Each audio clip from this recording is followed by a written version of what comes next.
Capítulo 6. La Feria de la Vanidad. Cuando casi habían salido ya desde ese desierto, Fiel echó la mirada atrás y divisó a uno que llegaba atrás de ellos y le conoció.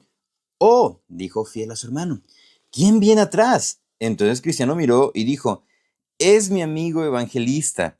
«Y mi buen amigo también», dijo Fiel, «porque fue él quien me mostró el camino de la puerta». Ahora Evangelista los alcanzó y de este modo los saludó. «Paz sea con ustedes, queridos, y paz sea con sus ayudadores». «Bienvenido, bienvenido», exclamó Cristiano, «mi buen Evangelista. El ver tu rostro trae en mi memoria tu antigua bondad y tu incansable trabajo por mi bien eterno». Fiel dijo, «Y mil veces bienvenido. Tu compañía, oh dulce Evangelista, cuán deseable es para nosotros pobres peregrinos». Evangelista dijo, «¿Cómo les ha ido, amigos míos, desde la última vez que nos separamos? ¿Qué se han encontrado y cómo se han comportado?». Entonces, Cristiano y Fiel le hablaron de todas las cosas que le sucedieron en el camino y de cómo y con qué dificultad habían llegado hasta ese lugar. «Bien contento estoy», dijo Evangelista, «no de que se hayan encontrado con pruebas, sino de que hayan salido vencedores, y porque, a pesar de muchas debilidades, han continuado en el camino hasta hoy. Digo, qué bien contento estoy de esto, por causa mía y por la de ustedes. Yo he sembrado y ustedes han cosechado. Y llega el día en que quien sembró y quien cosechó se regocijará juntos. Es decir, si permanecen, porque a su debido tiempo cosecharán, si no desmayan. La corona está delante de ustedes y es una corona incorruptible. Por lo tanto, corran para que puedan obtenerla. Algunos hay que partieron en busca de esa corona y después de haber recorrido un largo trecho, llega otro y se la arrebata. Retén lo que tienes para que ninguno tome tu corona. Ustedes no están aún fuera del objetivo del diablo, no han resistido hasta la sangre luchando contra el pecado. Tengan siempre el reino delante de ustedes y crean firmemente con respecto a las cosas invisibles. No dejen que nada que haya a este lado del otro mundo les invada. Y sobre todo, guarden bien su propio corazón y los deseos que tiene, porque son engañosos más que todas las cosas y desesperadamente malvados. Estén firmes, pues tienen de su parte toda potestad en el cielo y en la tierra. Entonces, Cristiano le dio las gracias por esa exhortación, pero le dijo que a pesar de eso, les gustaría que les hablase más para ayudarles el resto del camino, y que también, porque ellos sabían bien que él era un profeta, podría hablarles de cosas que podrían sucederles y también cómo podrían resistirlas y vencerlas. Y Fiel también consintió a esa petición, de modo que Evangelista comenzó a hablar. «Hijos míos, han oído en palabras de la verdad del Evangelio, que deben atravesar muchas tribulaciones para entrar en el reino de los cielos, y también que en cada ciudad les esperan dificultades y aflicciones, y por lo tanto no pueden esperar recorrer un largo camino en su peregrinaje sin ellas, de algún modo u otro. Ya han descubierto parte de la verdad de estos testimonios y seguirán más inmediatamente. Por ahora, como ven, están ustedes casi fuera de este desierto, y por lo tanto, pronto llegarán a una ciudad que verán por delante de ustedes y en esa ciudad estarán muy rodeados por enemigos, quienes esforzarán mucho por matarles y pueden estar seguros de que uno o ambos deben sellar el testimonio que guardan con sangre. Pero sean fieles hasta la muerte y el rey les dará la corona de vida. El que muera allí, aunque su muerte no será natural y su dolor quizás sea grande, sin embargo, recibirá mejor parte que su compañero, no solo porque habrá llegado a la ciudad celestial antes, sino porque también escapará de muchas angustias que el otro se encontrará en el resto del viaje. Pero cuando hayan llegado a la ciudad y vean que se cumplirá lo que acabo de relatarles, entonces recuerden a su amigo y compórtense como hombres y entreguen el cuidado de sus almas a Dios, haciendo bien como a un fiel creador. Entonces vi en mi sueño que cuando salieron del desierto vieron una ciudad por delante de ellos, y el nombre de esa ciudad es Vanidad. Y en la ciudad allí hay una feria llamada Feria de Vanidad. Se realiza durante todo el año y tiene el nombre de Feria de Vanidad porque la ciudad donde se realiza es la más liviana que la vanidad, y también porque todo lo que allí se vende o lo que allí llega es vanidad, como dice el dicho del sabio, todo es vanidad. Esta feria no es un negocio de nueva creación, sino que es antiguo. Mostraré cuál es su origen. Hace casi 5000 años había peregrinos caminando hacia la ciudad celestial, como hacen esas dos personas honestas, y Belcebú, Apolión y Legión, con sus compañeros, al percibir que el camino que los peregrinos recorrían pasaba por esa ciudad llamada Vanidad, pensaron en establecer en ella una feria en la cual se vendieron todo tipo de vanidades y que durase el año entero. Por lo tanto, en esa feria venden todo tipo de objetos como casas, tierras, mercados, lugares, honores, ascensos, títulos, países, reinos, deseos, placeres y deleites de todo tipo, y rameras, rufianes, esposas, esposos, hijos, maestros, siervos, vidas, sangre, cuerpos, almas, plata, oro, perlas, piedras preciosas y otras muchas cosas. Y además, en esta feria, en todo momento, se ven malabaristas, engaños, juegos, diversiones, imitadores, pícaros y granujas, y todo ese tipo. También se ven allí, y eso por ningún motivo, robos, asesinatos, adulterios, falsos juramentos, y todo eso muy subido de tono.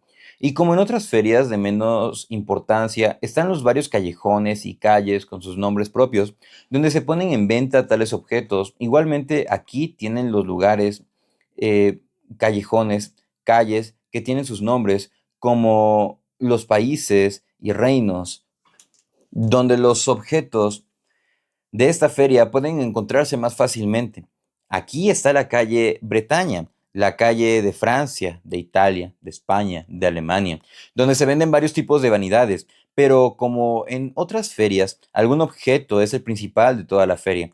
Y así es que los objetos de Roma y sus mercancías se promueven mucho en esta feria, solo que a nuestra nación inglesa, con algunas otras, no les ha gustado mucho.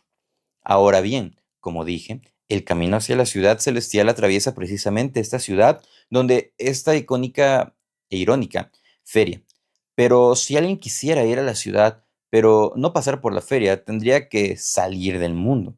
El príncipe de príncipes mismo, cuando estuvo aquí, atravesó esta ciudad para ir a su propio país y también tuvo que estar en la feria, sí, y según creo, fue Belcebú, el príncipe y principal señor de esta feria, quien le invitó a comprar de sus vanidades.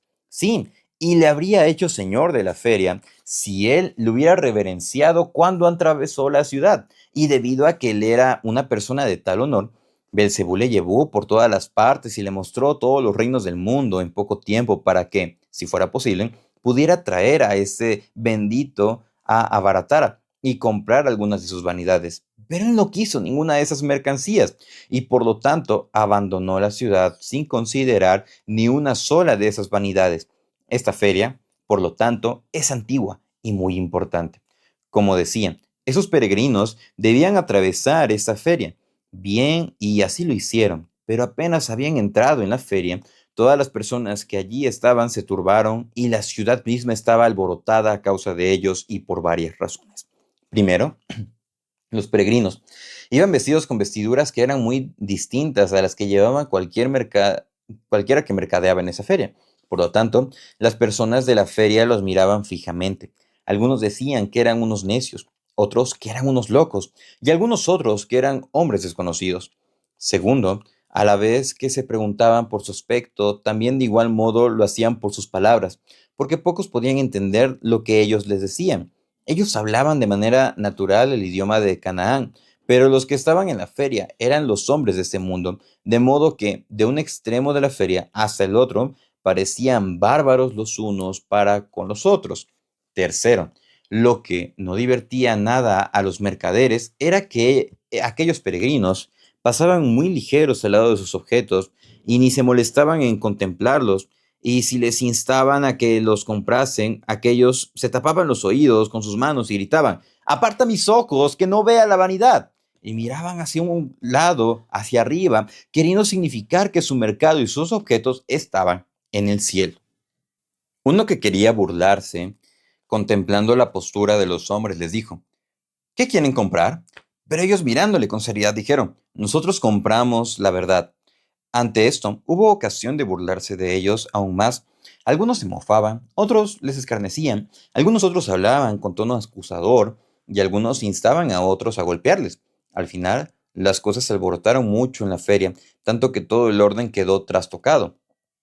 Fueron a informar al grande de la feria, quien rápidamente llegó y comisionó a algunos de sus amigos de más confianza para que examinasen a aquellos hombres, por causa de los cuales la feria casi había sido trastocada. Por lo tanto, los hombres fueron examinados y les preguntaron de dónde venían, a dónde iban y qué hacían con un atuendo tan inusual. Los hombres les dijeron que eran peregrinos y extranjeros en el mundo y que se dirigían hacia su propio país, que era la Jerusalén celestial, y que no habían dado motivo a los hombres de la ciudad ni tampoco a los mercaderes para que abusaran de ellos de ese modo y que les permitiesen proseguir su camino, a excepción de que cuando uno de ellos le preguntó qué querían comprar, ellos dijeron que compraban la verdad. Pero quienes estaban comisionados para examinarlos creyeron que no era otra cosa que locos y que habían llegado para causar confusión en la feria. Por lo tanto, se los llevaron y los golpearon y los cubrieron de lodo y después los metieron en una jaula para que pudieran ser un espectáculo para todos los hombres de la feria. Allí, por lo tanto, estuvieron durante algún tiempo y fueron los objetos de mucha burla o malicia o venganza, y el grande de la feria se reía de lo que les había sucedido, pero los hombres fueron pacientes y no devolvieron mal por mal, sino que el contrario, bendición, y devolvían buenas palabras a cambio de las malas, y bondad por las injurias recibidas. Algunos hombres en la feria, que eran más observadores y tenían menos prejuicios que el resto, comenzaron a ver y a oponerse a los abusos más bajos que continuamente realizaban contra los hombres. Por lo tanto, con enojo la emprendieron también ellos, pero considerándoles tan malos como los hombres que estaban enjaulados y diciéndoles que parecían confederados y que deberían participar también de la suerte de ellos, los otros respondieron que, por lo que ellos podían ver, los hombres estaban tranquilos y serenos y no tenían intención de dañar a nadie, y que habían muchos que negociaban en su feria y que se merecían más ser enjaulados, sí, y ridiculizados, más que los hombres de los que habían abusado. Así, después de que se hubieran intercambiado diversas palabras por ambas partes, y mientras tanto, los hombres se comportaban muy sabiamente y serenamente delante de ellos, comenzaron a darse de golpes entre ellos y se hicieron daño unos a otros. Entonces, aquellos dos hombres fueron llevados otra vez delante de sus examinadores y fueron acusados de ser culpables del último alboroto que se había producido en la feria. Así que les golpearon duramente y les pusieron grillos de hierro y les llevaron encadenados por toda la feria para que fuesen ejemplo y terror para otros, para que nadie hablase a favor de ellos o se uniera a ellos. Pero Cristiano y Fiel se comportaron aún con más sabiduría y recibieron la ignominia y la vergüenza que les lanzaban con tanta mansedumbre y paciencia, que se ganaron a algunos que, aunque pocos en comparación con el resto de los hombres de la feria, esto hizo enfurecer mucho más a la otra parte, tanto que idearon la muerte de aquellos dos hombres. Por lo tanto, amenazaron con que la jaula o los grillos no serían suficientes, sino que debían morir por el abuso que habían realizado y por haber engañado a los hombres de la feria. Entonces los metieron otra vez en la jaula hasta que se recibieran órdenes con respecto a ellos. Así que los enjaularon y aprisionaron sus pies en los grillos. Aquí, por lo tanto, recordaron otra vez lo que habían oído de su fiel amigo evangelista y quedaron aún más confirmados en su camino y sus sufrimientos, por lo que él les dijo que sucedería. También se consolaron el uno al otro, pensando que quien más sufriera se llevaría la mejor parte. Por lo tanto, cada uno deseaba secretamente poder recibir ese trato, pero se encomendaron a la sabia disposición de aquel que gobierna todas las cosas, muy contentos de estar en la condición en que estaban hasta que se resolviese otra cosa. Entonces se designó un día adecuado y los llevaron ante el tribunal a fin de condenarlos.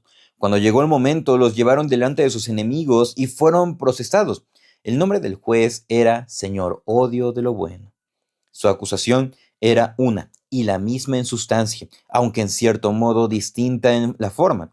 El contenido de ella era la siguiente: que eran enemigos y alborotadores de su feria, que habían causado conmoción y divisiones en la ciudad, que se habían ganado a varios hacia sus más peligrosas opiniones, despreciando la ley de su príncipe.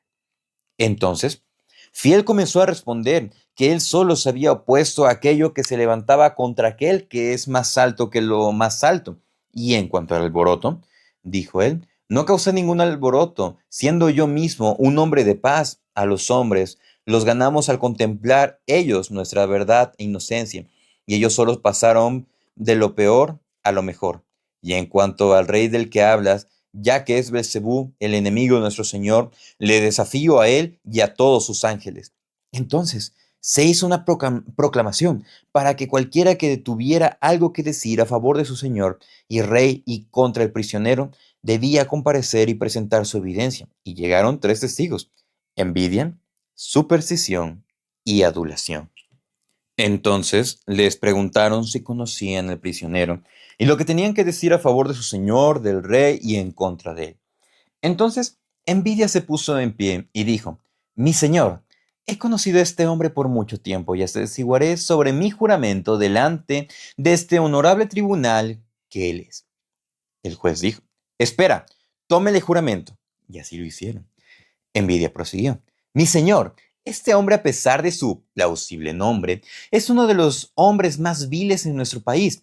No tiene consideración por príncipe, ni por pueblo, por ley, ni por costumbre, sino hace todo lo que puede para poner de su lado a todos los hombres con algunas de sus ideas desleales, a las cuales en general llama principios de fe y santidad.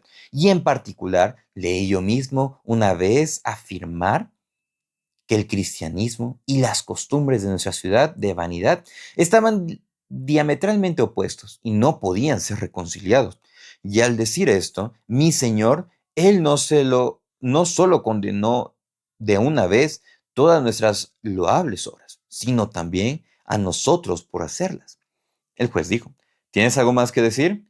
Envidia prosiguió: Mi señor, podría decir mucho más, pero no quiero resultar tedioso para el tribunal. Sin embargo, si es necesario, cuando los otros caballeros hayan dado su evidencia, para que no falte nada que le despache, yo ampliaré mi testimonio contra él. Y le indicaron que se retirase. Entonces llamaron a Superstición y le dijeron que mirase al prisionero. También le preguntaron qué podía decir a favor de su señor el rey y contra él. Entonces le tomaron juramento y él comenzó: Mi señor, no conozco mucho a este hombre, ni tampoco deseo conocerlo más.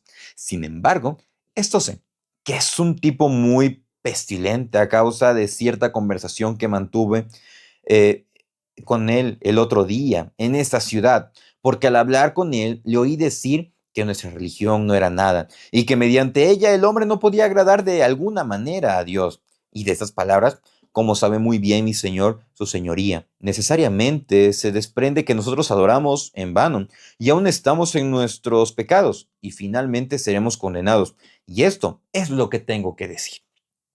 Entonces, prestó juramento, adulación y le indicaron que dijera lo que sabía a favor de su señor el rey y en contra del prisionero.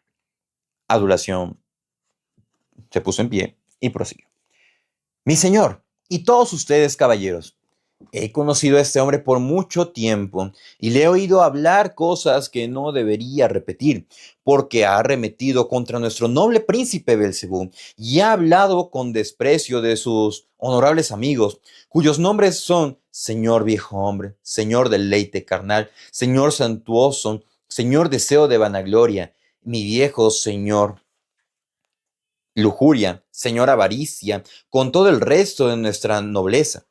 Y además ha dicho que si todos los hombres tuvieran su opinión, si fuese posible, ninguno de estos nobles debería seguir viviendo en esta ciudad. Además, no ha tenido temor a arremeter contra usted, mi señor, que ahora está designado para ser mi juez, llamándole villano impío, con muchos otros términos igualmente denigrantes, con los cuales ha suplicado y salpicado a la mayoría de la gente de nuestra ciudad. Con esta adulación terminó sus palabras. El juez dirigió su discurso al prisionero diciendo: Tú, vagabundo, hereje y traidor, ¿has oído lo que estos honorables caballeros han testificado contra ti? Fiel preguntó: ¿Puedo decir unas palabras en mi propia defensa? El juez respondió: no mereces seguir viviendo, sino ser muerto inmediatamente en este lugar. Sin embargo, para que todos los hombres puedan ver nuestra bondad hacia ti, oigamos lo que tú, vil vagabundo, tienes que decir. Fiel dijo, digo, entonces en respuesta a lo que el Señor Envidia ha hablado, que yo nunca dije otra cosa sino lo siguiente, que cualquier gobierno, leyes, costumbre o pueblo que se oponga claramente a la palabra de Dios está diametralmente opuesto al cristianismo. Si he hablado de forma errónea en esto, convénzame de mi error y estoy listo aquí adelante de ustedes a retractarme. En cuanto a lo segundo, es decir, al señor Superstición y su acusación contra mí, dije solamente esto, que en la adoración a Dios se requiere una fe divina, pero no puede haber tal fe divina sin una revelación divina de voluntad de Dios. Por lo tanto, cualquier cosa que se utilice en la adoración a Dios y que no sea conforme a la revelación divina no puede hacerse sino por una fe humana, y tal fe no aprovechará para vida eterna. Con respecto a lo que el señor adulación digo, evitando términos como que se dijo que yo arremetí y otras cosas, que el príncipe de esta ciudad, con todos sus acompañantes, con que este caballero nombró, son más aptos para estar en el infierno que en esa ciudad y país, que el Señor tenga misericordia de mí. Entonces, el juez llamó al jurado, quienes estaban en pie todo el tiempo para oír y observar. Caballeros del jurado, ¿ven a este hombre según quien se ha provocado tal alboroto en esa ciudad? También han oído lo que estos dignos caballeros han testificado contra él. También han oído su respuesta y confesión. Ahora les corresponde a ustedes colgarle o salvarle la vida. Pero creo conveniente instruirles en nuestra ley. Se proclamó un decreto en tiempos de nuestro faraón el Grande, siervo de nuestro príncipe, para evitar que aquellos de una religión contraria se multiplicasen y se hiciesen demasiado fuertes para él, que declaraba que sus varones fuesen arrojados al río. También se proclamó un decreto en tiempos de Nabucodonosor el Grande, otro de sus siervos, para que cualquiera que no se postrase y adorase su imagen de oro fuera arrojado al horno de fuego. También hubo otro decreto en tiempos de Darío, para que durante algún tiempo quien clamase a cualquier otro dios, excepto a él, fuera arrojado en el foso de los leones. Ahora, este rebelde ha quebrantado la sustancia de estas leyes, no solo el pensamiento que no debe tolerarse, sino también en palabra y obra, por lo tanto debe ser intolerable.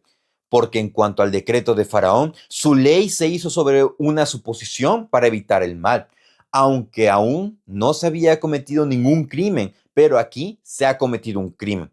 Y en cuanto al segundo y al tercero, ven que él disputó contra nuestra religión y por la traición que él mismo ha confesado, merece pena de muerte. Y el jurado salió del tribunal, cuyos nombres eran señor ceguera, señor malo, señor malicia, señor amor a lujuria, señor libertinaje, señor terquedad, señor altanería, señor enemistad, señor mentira, señor crueldad, señor odio a la luz y señor implacable. Y cada uno proclamó su veredicto privado contra él, y después, unánimemente, concluyeron declararle culpable delante del juez. Y el primero entre ellos, el señor Ceguera, el portavoz, dijo, veo claramente que este hombre es un hereje. Entonces dijo el señor Malo, hay que eliminar de la tierra a un tipo así. Ay, dijo el señor Malicia, porque aborrezco hasta su apariencia. Entonces dijo el señor Amor a la lujuria, yo nunca pude soportarle. Yo tampoco, dijo el señor Libertinaje, porque él siempre condenaba mi camino. Que le cuelguen, dijo el señor Terquedad. Es un penoso miserable, dijo el señor Altanería. Mi corazón se levanta contra él, dijo el señor Enemistad. Él es un granuja, dijo el señor Mentira. Colgarle es demasiado bueno para él, dijo el señor Crueldad. Vamos a despacharle, dijo el señor Odio a la Luz. Entonces dijo el señor Implacable. Aunque me den en el mundo entero o el mundo entero, no podría reconciliarme con él. Por lo tanto, declarémosle culpable y digno de muerte. Y así lo hicieron. Por lo tanto, fue condenado a ser llevado desde el lugar donde estaba al lugar donde vino, y allí sufrir la muerte más cruel que pudiera inventar. Por lo tanto, le sacaron e hicieron con él según sus leyes. El primero le escarnecieron, Después le abofetearon y luego traspasaron su carne con cuchillos. Después de eso, le apedrearon con piedras y después le alancearon con sus espadas y por último le redujeron a cenizas en la hoguera. Y así llegó Fiel a su fin. Ahora vi que había detrás de la multitud un carro y un par de caballos esperando a Fiel, quien, en cuanto a sus adversarios lo hubieron despachado, fueron montando en él y fue llevado directamente por las nubes con sonido de trompeta por el camino más cercano a la puerta celestial. Pero en cuanto a Cristiano, tuvo cierto respiro y fue llevado de nuevo a la prisión y allí permaneció durante un tiempo. Pero aquel que lo gobierna todo y que tiene poder sobre la ira de ellos en sus manos, dispuso que Cristiano escapase y siguió por su camino. Y mientras caminaba, cantaba diciendo: Bien, fiel, has profesado tu fe en tu Señor, y con él serás bendito. Cuando los infieles, con todos sus vanos deleites, estén clamando bajo sus infernales penas, canta, fiel, canta, y que tu nombre perdure, porque aunque ellos te mataron, aún vives.